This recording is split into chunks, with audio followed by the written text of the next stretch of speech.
Kasi ang bigang na-save during Japanese occupation because of blood. Dahil sa pag-ibig. Kasi yung general na hapon dahil blood sa isang Ilocano. Hindi niya ito pinabong na isang bigang. Kaya nga hanggang ngayon, ano siya? Sa information, ang bigang din po siya ang third oldest city in the Philippines. Tandaan mo yun, kuya, ha?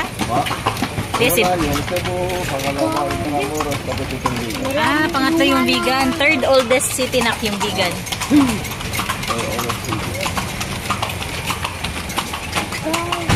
Pag tingin mo sa labas, tira na kasi pag pumasok. Ganda.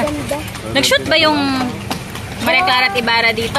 Yung area na Diyan, oh, itong area na yun, oh. Diba yung pinakadaw nung mga mayaman pa sila nung araw. Dahil nga po, ang bigan siya ang third oldest city in the Philippines.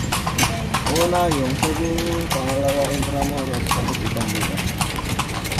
Third oldest city. May Starbucks pa dito. May Starbucks, may Starbucks.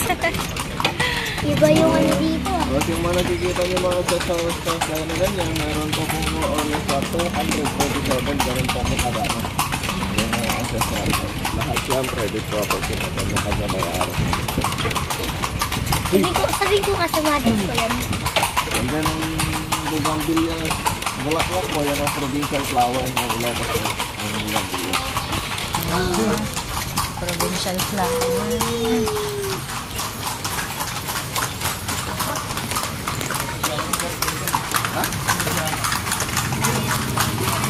Dalawa lang pala yung kalesa dito. Madami. Marami. Dami. Maraming Hala, dalawa lang pala yung doon kasi pag ginanila. Pagkaan niyo? SMR yung paa.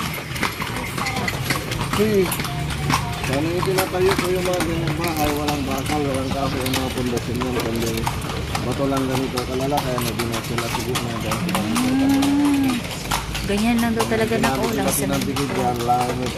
Yung gats, walang semento niya. Di ganyan lang mga bricks ba? Sila rin? Iba pa. Semento lang, walang ano. Walang semento, walang bakal. Bricks lang. Bricks lang. Paano nila ginagawa? Yan ang nakasakay sa dalawang kalesa, di ba kasama niya? Hindi ko makikita. Kasama niya, no? Ay, parang silang Kate yata. Oo, sila Kate. Si Kate.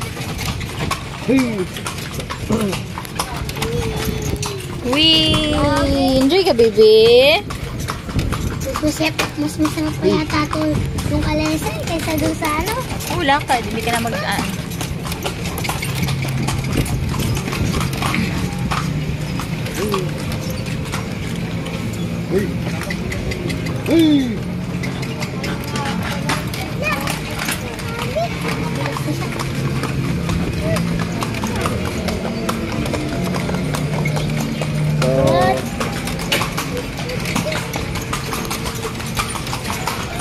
Yung mga ito, bagong building na yan, saka itong mas restaurant, pero yung concept mo, ginaya na nalawang. Kasi mahigit ang original sa akin.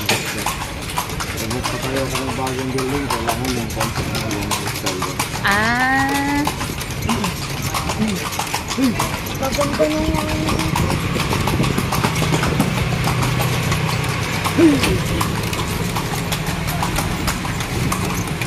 Senorita. Ang kaselyon, ha? Senorita.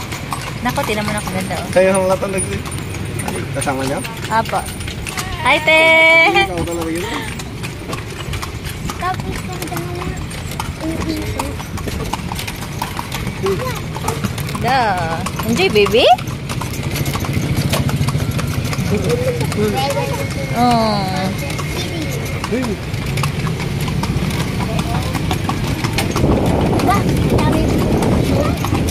Uy, dami horsey horse. Dami. Yung parabangan talaga na. Ano yun sa likod nila? Ano ng pupo?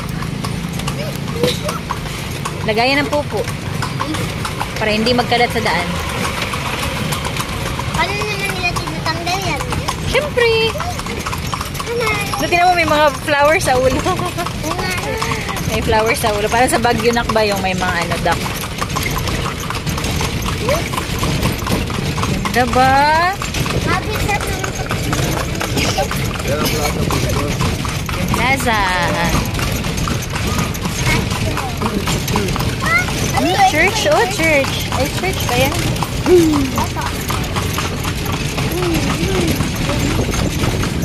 Ano yung simbahan? Uy. Bear.